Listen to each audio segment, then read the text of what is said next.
Divorce ആയിട്ടുള്ള താത്ത വ്ളോഗർമാർ ആരൊക്കെയാണ്? അതിൽ പ്രധാനപ്പെട്ട ഒന്ന് സിലു ടോക്ക് സൽഹ എന്നറിയപ്പെടുന്ന യൂട്യൂബ് ചാനലിലൂടെയാണ് സിലു ഫേമസ് ആകുന്നത്. തുടക്കത്തിൽ അക്യുപങ്ക്ചർ വീഡിയോസും ഡോക്ടർ റിലേറ്റഡ് ആയിട്ടുള്ള ചില ഹെൽത്ത് ടിപ്സും കാര്യങ്ങളൊക്കെയാണ് സിലു അപ്ലോഡ് ചെയ്തിരുന്നത്. എന്നാൽ പെട്ടെന്ന് ഒരു നിമിഷത്തിൽ ജോഷുവ ടോക്സ് എന്ന യൂട്യൂബ് ചാനലിൽ സിലുവിൻ്റെ ഒരു ഇൻ്റർവ്യൂ പ്രത്യക്ഷപ്പെടുകയുണ്ടായി. തുടർന്നാണ് കേരളക്കര മൊത്തം സിലുവിനെ അറിയുന്നത്. തുടർന്ന് സിലുവിൻ്റെ ഒരുപാട് ഇൻ്റർവ്യൂസും സിലുവിൻ്റെ 5 മക്കളും സിലു തൻ്റെ ചെറുപ്പത്തിൽ ഒരുപാട് പ്രയാസങ്ങൾ നേരിടേണ്ടി വന്നിട്ടുള്ള കാര്യങ്ങളും എല്ലാം തന്നെ സിലു തൻ്റെ ചാനലിലൂടെ ഒരു വ്ളോഗായിട്ട് പിന്നീട് അതൊരു ഫാമിലി വ്ളോഗായിട്ട് മാറുകയായിരുന്നു. പക്ഷേ ഒരു സുപ്രഭാതത്തിൽ സിലു വീഡിയോയിൽ വന്ന് പറഞ്ഞു ഞാൻ സെപ്പറേറ്റഡ് ആയി എന്ന്. അദ്ദേഹത്തിൻ്റെ ഭർത്താവ് ഗഫൂറും വേറെ ഒരു യൂട്യൂബ് ചാനൽ നടത്തി അതിലൂടെ കച്ചവടവും കാര്യങ്ങളൊക്കെ നടക്കുന്നുണ്ട്. സിലു ആണ് നമ്മുടെ ലിസ്റ്റിലെ 1ാമത്തെ വ്ളോഗർ. ഡൈവോഴ്സായ ലിസ്റ്റിലെ പ്രധാനപ്പെട്ട മറ്റൊരു താത്ത വ്ളോഗറാണ് മഹീന റഫീഖ് എന്നായിരുന്നു മഹീനയുടെ ആദ്യത്തെ യൂട്യൂബ് ചാനലിൻ്റെ പേര്. റഫീഖ് എന്ന് പറയുന്ന ആൾ സിനിമയിലും മറ്റും ചില പ്രവർത്തികളും മറ്റൊക്കെ കാര്യങ്ങളൊക്കെ ചെയ്യുന്ന ആളാണ്. അദ്ദേഹത്തിന് സിനിമ റിലേറ്റഡ് ആയിട്ടാണ് വർക്കും കാര്യങ്ങളൊക്കെ. അവർ പ്രേമിച്ചാണ് വിവാഹം കഴിച്ചത്. എന്നാൽ പെട്ടെന്നൊരു സുപ്രഭാതത്തിൽ മഹീന ദുബായിലേക്ക് പോകുന്നു. മഹീനയ്ക്ക് ദുബായിൽ ഒരുപാട് ബിസിനസ്സും കാര്യങ്ങളും ഒരുപാട് വർക്കും കാര്യങ്ങളൊക്കെ ഉണ്ടായിരുന്നു. പെട്ടെന്ന് ഒരു ദിവസം മഹീന തൻ്റെ യൂട്യൂബ് ചാനലിൻ്റെ പേര് മഹീന റഫീഖ് എന്നുള്ളത് മഹീന മുന്ന ആക്കി മാറ്റുകയായിരുന്നു. തുടർന്ന് ഒരുപാട് പ്രേക്ഷകർ അവരോട് സംശയം ചോദിച്ചു, നിങ്ങൾ ഡൈവോഴ്സ് ആയോ ഇല്ലേ? അങ്ങനെ മഹീന ഒരു വീഡിയോയിൽ വന്നിട്ട് പറഞ്ഞു, പേര് മാറ്റിയത് കൊണ്ട് എങ്ങനെയാണ് ഡൈവോഴ്സ് ആവുക എന്നൊക്കെ പറഞ്ഞ് ഒരുപാട് കാര്യങ്ങളൊക്കെ പറഞ്ഞു. പക്ഷേ ഒരുപാട് മാസങ്ങൾക്ക് ശേഷമാണ് മഹീന വന്നിട്ട് വീണ്ടും പറഞ്ഞു ഞങ്ങൾ ഡൈവോഴ്സായി. അതിൻ്റെ കാരണം എന്താണെന്ന് അവർക്ക് പറയാൻ താല്പര്യമില്ല, സോ നമുക്ക് കേൾക്കാനും താല്പര്യമില്ല. പക്ഷേ ഫാക്റ്റ് ഇതാണ്, അവർ ഡൈവോഴ്സ് ആയിട്ടുണ്ട്. ഡിവോഴ്സ് ആകാൻ പോകുന്ന എന്നാൽ ഇപ്പോൾ ഡിവോഴ്സ് ആയിട്ടില്ലാത്ത മറ്റൊരു പ്രധാനപ്പെട്ട താത്ത വ്ളോഗറാണ് സഫ മെഹ്നു. സഫ ഇപ്പോൾ അവസാനം പുറത്തിറങ്ങിയിട്ടുള്ള ഏറ്റവും ലേറ്റസ്റ്റ് ആയിട്ടുള്ള ഇൻ്റർവ്യൂവിൽ പറയുന്നുണ്ടായിരുന്നു, ഇനി മെഹനാസിൻ്റെ ഒപ്പം തനിക്ക് ജീവിക്കാൻ താല്പര്യമില്ല. മെഹനാസ് ഒരുപാട് എന്നെ ഉപദ്രവിക്കുന്നു. ഗർഭിണിയായ അവസ്ഥയിൽ പോലും മെഹനാസ് എന്നെ തല്ലിയിട്ടുണ്ട്, അടിച്ചിട്ടുണ്ട്. മെഹനാസ് ക്രൂരമായ ലഹരിക്ക് അടിമയാണെന്നും ഇനി അയാളോടൊപ്പം ജീവിക്കാൻ താല്പര്യമില്ല എന്നുമാണ് സഫ മെഹ്നു ഇന്നും ഇന്നലെയുമായി പറഞ്ഞിട്ടുണ്ടായിരുന്നത്. എന്നാൽ അവരിപ്പോൾ ഒഫീഷ്യലായി ഡൈവോഴ്സ് അല്ല, പക്ഷേ സെപ്പറേറ്റഡ് ആണ്.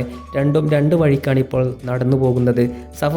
സഫയും പറഞ്ഞിട്ടുണ്ട്, മെഹനാസും പറഞ്ഞിട്ടുണ്ട് ഇനി പരസ്പരം ജീവിക്കാൻ താല്പര്യമില്ല എന്ന്. സഫയുടെ ഒരുപാട് കരഞ്ഞുള്ള ഇൻ്റർവ്യൂ ഇന്നും ഇന്നലെയുമായിട്ട് പുറത്തു വന്നിട്ടുണ്ട്.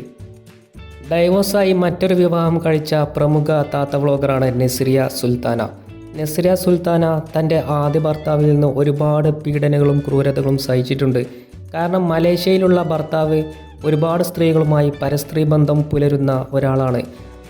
അയാൾക്ക് ഒരു സീസണാണ്, ഒരു പെണ്ണിനെ കെട്ടിയിട്ട് പിന്നെ വേറൊരു സ്ഥലത്തേക്ക് പോയിട്ട് വേറെ കല്യാണം കഴിച്ചു, മലേഷ്യയിൽ വേറെ കല്യാണം കഴിച്ചു. അങ്ങനെ 4 സ്ത്രീകളെ അദ്ദേഹം വിവാഹം കഴിച്ചിട്ടുണ്ട്. അങ്ങനെ അതിൽ ഒരുപാട് വിഷമവും മനംതൊന്തും നസ്രിയ സുൽത്താന ഒരുപാട് കഷ്ടപ്പാടുകളും യാതനകളുമാണ് സഹിച്ചിട്ടുള്ളത്. ഒരുപാട് ഇടങ്ങേറുകൾ നസ്രിയ സുൽത്താന അനുഭവിച്ചിട്ടുണ്ട്. അങ്ങനെയാണ് ഉടനെ ഒരു സുപ്രഭാതത്തിൽ ഈ ഒരു ചിത്രം സോഷ്യൽ മീഡിയയിൽ പ്രത്യക്ഷപ്പെടുന്നത്. അതെ, ഒരു ഹിന്ദു മുസ്ലിം കല്യാണം. നസ്രിയ സുൽത്താനയുടെ വിവാഹമായിരുന്നത്. താൻ അനുഭവിച്ച ആ കഷ്ടപ്പാടുകളിൽ നിന്നും ഒരു മോചനം അദ്ദേഹം തൻ്റെ ഇഷ്ട ഇണയെ തിരഞ്ഞെടുക്കുന്നു. ഡിവോഴ്സായ മറ്റൊരു പ്രധാന താത്ത വ്ളോഗറാണ് സുവൈബത്തുൽ അസ്ലമിയ. വെളുക്കാനുണ്ടോ? നിങ്ങൾക്ക് വെളുക്കണോ? കറുത്തവനെ വെളുക്കാം, ഈ ക്രീം തേച്ചാൽ നിങ്ങൾ വെളുത്ത് പാറും എന്നൊക്കെ പറഞ്ഞ് സോഷ്യൽ മീഡിയയിൽ ട്രെൻഡിങ് ആയ ഒരാളാണ് സുവൈബത്തുൽ അസ്ലമിയ. എന്നാൽ നസ്രിയ സുൽത്താനയെ പോലെ തന്നെ സുവൈബത്തുൽ അസ്ലമിയുടെ ആദ്യ ഭർത്താവ് ഗൾഫിലെന്തോ കേസും കാര്യങ്ങളൊക്കെ പെട്ട് ജയിലിലായിരുന്നു. അങ്ങനെ അത് ഡൈവോഴ്സായി. പിന്നീട് 2ാം വിവാഹം കഴിച്ച് അതും ഡൈവോഴ്സായി എന്നാണ് കേൾക്കുന്നത്. എന്നാൽ ദുബായിലും മറ്റും ഒരുപാട് ബിസിനസ്സും ജോലിയും ഒരുപാട് പ്രൊമോഷൻ വർക്കുമുള്ള ഒരാളാണ് സുവൈബത്തുൽ അസ്ലമിയ. അങ്ങനെയാണ് ഈയിടെ സുവൈബത്തുൽ അസ്ലമിയ ഒരാളെ പരിചയപ്പെടുകയും അയാളുമായി പ്രണയത്തിലാവുകയും അയാളുടെ കല്യാണം ഇപ്പോൾ കഴിഞ്ഞ മാസമാണ് സുവൈബത്തുൽ അസ്ലമിയുടെ വിവാഹം നടന്നത്. എന്നാൽ നമ്മുടെ ഈ ഒരു ലിസ്റ്റിൽ ഞെട്ടിപ്പിക്കുന്ന ഡൈവോഴ്സ് എന്ന് പറയുന്നത് മലപ്പുറത്തെ ഒരു പ്രമുഖ വ്ളോഗറുടെ ഡൈവോഴ്സ് തന്നെയാണ്. അതാരാണെന്നല്ലേ? CP ഷിഹാബ്. മോട്ടിവേഷൻ സ്പീക്കറായും ചാനലിലൂടെയും ഒരുപാട് ഫേമസ് ആയിട്ടുള്ള ഒരാളാണ്. മലപ്പുറം ജില്ലയിലെ പൂക്കോട്ടൂരിൽ 2 കൈയും 2 കാലുമില്ല എന്ന അപൂർവ രോഗത്തിൽ പിടിപെട്ട് ഒരുപാട് ജീവിതത്തിൽ കഷ്ടപ്പാടുകൾ അനുഭവിച്ച ഒരാളാണ് ഷിഹാബ്. എന്നാൽ പെട്ടെന്നൊരു സുപ്രഭാതത്തിൽ ഷിഹാബിനെ ഒരു പെൺകുട്ടി സ്നേഹിക്കുകയും ഷിഹാബിൻ്റെ ജീവിതത്തിലേക്ക് കടന്നു വരികയും ചെയ്തു. ഒരുപാട് വർഷങ്ങൾ കടന്നുപോയി, ഒരുപാട് സ്നേഹവാത്സല്യങ്ങൾ പരസ്പരം കൈമാറി.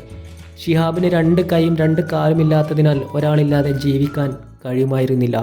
എന്നാൽ പെട്ടെന്നാണ് ആ ഞെട്ടിപ്പിക്കുന്ന വാർത്ത പുറത്തു വന്നത്. ഷിഹാബിൻ്റെ പെൺകുട്ടി ഷിഹാബിനെ വിട്ടുപിരിഞ്ഞു, അതായത് ഡൈവോഴ്സായി എന്നുള്ള വാർത്ത. അതിൻ്റെ കാരണങ്ങൾ എന്താണെന്നോ എന്തുകൊണ്ടാണ് ആ പെൺകുട്ടി പോയതെന്നോ ഒന്നും തന്നെ ആർക്കും അറിയില്ല. അതിൻ്റെ കാരണങ്ങൾ വെളിപ്പെടുത്തിയിട്ടുമില്ല. എന്തുതന്നെയായാലും ഒരു ഞെട്ടിപ്പിക്കുന്ന ഡിവോഴ്സായിരുന്നു മലപ്പുറത്തെ CP ഷിഹാബിൻ്റേത്. ഡിവോഴ്സായ മറ്റൊരു പ്രധാനപ്പെട്ട വ്ളോഗറാണ്, എന്നാൽ താത്ത വ്ളോഗറല്ല, ചേച്ചി വ്ളോഗറാണ് സുജിൻ കൃഷ്ണയും നിത സുജിനും. നമുക്കറിയാലോ, മല്ലു ഫാമിലി എന്ന് പറയുന്ന യൂട്യൂബ് ചാനലിൽ തനി മലപ്പുറം ഭാഷയിൽ പ്രേക്ഷകരുടെ ഹൃദയം കവർന്നെടുത്ത താരങ്ങളാണ് നിതയും സുജിനും. അവർ ഒരുപാട് വർഷങ്ങൾ പ്രണയത്തിലായിരുന്നു. സുജിൻ ആദ്യം ഓട്ടോറിക്ഷ ഓടുന്ന ഒരാളായിരുന്നു. ആ സമയത്താണ് നിതയുമായി പ്രണയത്തിലാകുന്നത്. പക്ഷേ വീട്ടുകാർ സമ്മതിച്ചില്ല. അതിൻ്റെ പേരിൽ ഒരുപാട് കേസും കാര്യങ്ങളൊക്കെ ആവുകയും ഈ പറയുന്ന സുജിൻ ജയിലിൽ വരെ കിടന്നിട്ടുണ്ട്. അങ്ങനെ സ്ട്രഗിൾ ചെയ്തിട്ടാണ് ഇവരുടെ വിവാഹം നടന്നത്. തുടർന്നാണ് അവർ യൂട്യൂബ് ചാനൽ മല്ലു ഫാമിലി എന്ന് പറയുന്ന ചാനൽ തുടങ്ങുന്നത്. ഇൻസ്റ്റഗ്രാമിലും ഇവർക്ക് പേജുണ്ട്.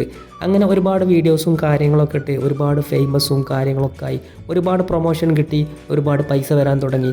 പക്ഷേ പെട്ടെന്നാണ് അത് സംഭവിച്ചത്. സുജിൻ നിതയുടെ അവിഹിതം എന്ന തലക്കെട്ടിൽ ഒരു വീഡിയോ യൂട്യൂബിൽ പോസ്റ്റ് ചെയ്യുകയാണ്. അതിൻ്റെ പേരിൽ അവർ പരസ്പരം വഴക്ക് കൂടുന്നു. സ്വന്തം ഭാര്യയുടെ പേരിൽ അവിഹിതം എന്ന തലക്കെട്ടിൽ വീഡിയോ ഇട്ടതോടെ നിത അവളുടെ വീട്ടിലേക്ക് പോവുകയായിരുന്നു. അവിടെ നിന്നാണ് പ്രശ്നങ്ങൾ ആരംഭിച്ചത്. തുടർന്ന് ഒരുപാട് പ്രശ്നങ്ങൾ അത് സോൾവ് ചെയ്ത് അവരുടെ ഏട്ടത്തിയും അവരുടെ അമ്മയും ഒക്കെ സോൾവ് ചെയ്ത് ഒരു പരുവത്തിലാക്കി പ്രശ്നമൊന്ന് സോൾവ് ആക്കിയതായിരുന്നു. പെട്ടെന്ന് പ്രേക്ഷകരെ ഞെട്ടിച്ചുകൊണ്ട് ഒരു സുപ്രഭാതത്തിൽ അവർ വന്നു പറയുകയാണ്, ഞങ്ങൾക്ക് ഒരുമിച്ച് മുന്നോട്ട് പോകാൻ സാധിക്കുന്നില്ല, ഞങ്ങൾ ഡൈവോഴ്സ് ആവുകയാണ്, ഞങ്ങൾ പിരിയുകയാണ് എന്ന്. അതിൻ്റെ കാരണങ്ങൾ അവർക്ക് പറയാൻ താല്പര്യമില്ലത്രേ, അതുകൊണ്ട് നമുക്ക് കേൾക്കാനും താല്പര്യമില്ല. പക്ഷേ അതിൻ്റെ മൂല കാരണം ഈ നേരത്തെ പറഞ്ഞതാണെന്ന് കാര്യത്തിൽ ഒരു സംശയവുമില്ല. അടുത്തതായി പറയുന്നത് പ്രധാനപ്പെട്ട ഒരു ഇൻസ്റ്റഗ്രാം ഇൻഫ്ലുവൻസറെ കുറിച്ചാണ്. പേര് ഫസ്മിന. പക്ഷേ ഡൈവോഴ്സ് അല്ല, കല്യാണം കഴിഞ്ഞിട്ടുമില്ല. പക്ഷേ ഫസ്മിന ഫേമസ് ആകുന്നത് തൊപ്പിയുടെ ലവർ എന്ന രൂപത്തിലാണ്. തുടർന്ന് ഒരുപാട് ദിവസങ്ങളും മാസങ്ങളും കഴിഞ്ഞു പോയി. അവസാനം തൊപ്പിയുമായി ബ്രേക്കപ്പായി. തുടർന്നാണ് ഫസ്മിന 2ാം പ്രണയത്തിലാകുന്നത്. അദ്ദേഹത്തിൻ്റെ പേര് ലല്ലു എന്ന അങ്ങനെ എന്തോ ഒരു പേരാണ്. അയാളുമായിട്ട് പ്രണയത്തിലായി ഒരുപാട് ഇതേപോലെ ദിവസങ്ങളും മാസങ്ങളും കഴിഞ്ഞു പോയി. തുടർന്ന് ലല്ലുവുമായിട്ടും ഫസ്മിന ബ്രേക്കപ്പ് ആവുകയായിരുന്നു.